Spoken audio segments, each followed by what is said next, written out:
আসসালামু আলাইকুম রহমতুল্লাহ।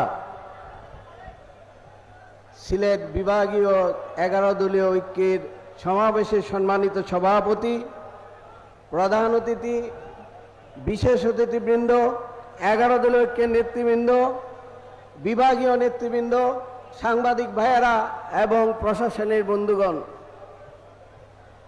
আমরা নির্দিষ্ট বিষয়ের উপর বক্তব্য শুনছি।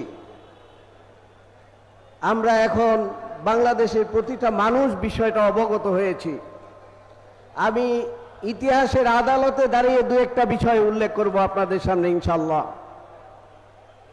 1970 সনে এই বাংলাদেশে জনগণ রায় দিয়েছিল, সেই রায়কে ইয়াহিয়া খান, টিক্কা খান এবং ভুট্টোরা মেনে নেয়নি।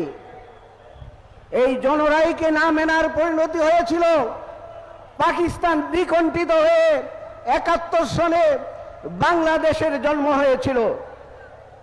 1996 সনে 1990 সনে স্বৈরাচার যখন দীর্ঘ হয়েছিল, গণতন্ত্র যখন ছিল না দেশে, মানুষের ক্ষোভ যখন চরম আকার ধারণ করে, সংগ্রামী সিলেটবাসী,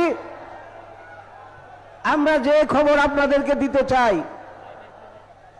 জনগণের রায়কে অস্বীকার করা যায়, কিন্তু সেই রায় অস্বীকারের পরিণতিকে কখনো অস্বীকার করা যায় না। ঠিক একইভাবে 1991 সনে 3 জোটের রূপরেখার তত্ত্বাবধায়ক সরকারকে তারা মেনে নিতে চায়নি।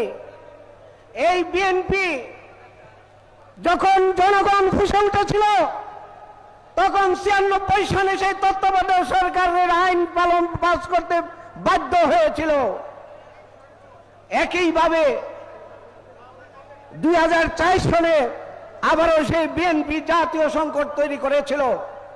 14th সংশোধনী মাধ্যমে বিচারপতিদের বয়স, অবসরের বয়স 2 বছর বৃদ্ধি করে সেই প্রধান উপদেষ্টাকে নিজের দলীয়করণের জন্য আমাদের এই জাতিকে এমন এক বিপদগ্রস্ত করেছিল, যার ফলে 11তে ফখরুদ্দিন মঈনুদ্দিনের সরকার এসেছিল। আর তার বিএনপির সেই গোলামির ফলে এ জাতি 15 বছরের স্বৈরাচারের অধীনে গিয়েছিল।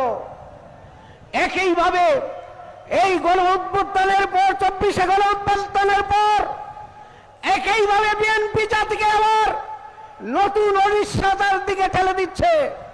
তারা গণরায়কে মেনে নিচ্ছে না, গণভোটকে মেনে নিচ্ছে না।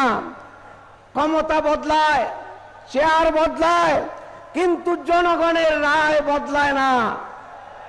আমরা আজকের এই সিলেটের সমাবেশের মাধ্যমে বিএনপিকে বলছি, আপনারা অতি দ্রুত এই গণরায়কে মেনে নিন। বাংলাদেশের মানুষদের মাধ্যমে বিতাড়িত হওয়ার আগে মানুষের সাথে থেকে এই বাংলাদেশকে সমৃদ্ধ করুন, বাংলাদেশের গণতন্ত্রকে সমৃদ্ধ করুন, বাংলাদেশের স্বাধীনতাকে সমৃদ্ধ করুন। বাংলাদেশ জিন্দাবাদ। আসসালামু আলাইকুম ওয়া রাহমাতুল্লাহ।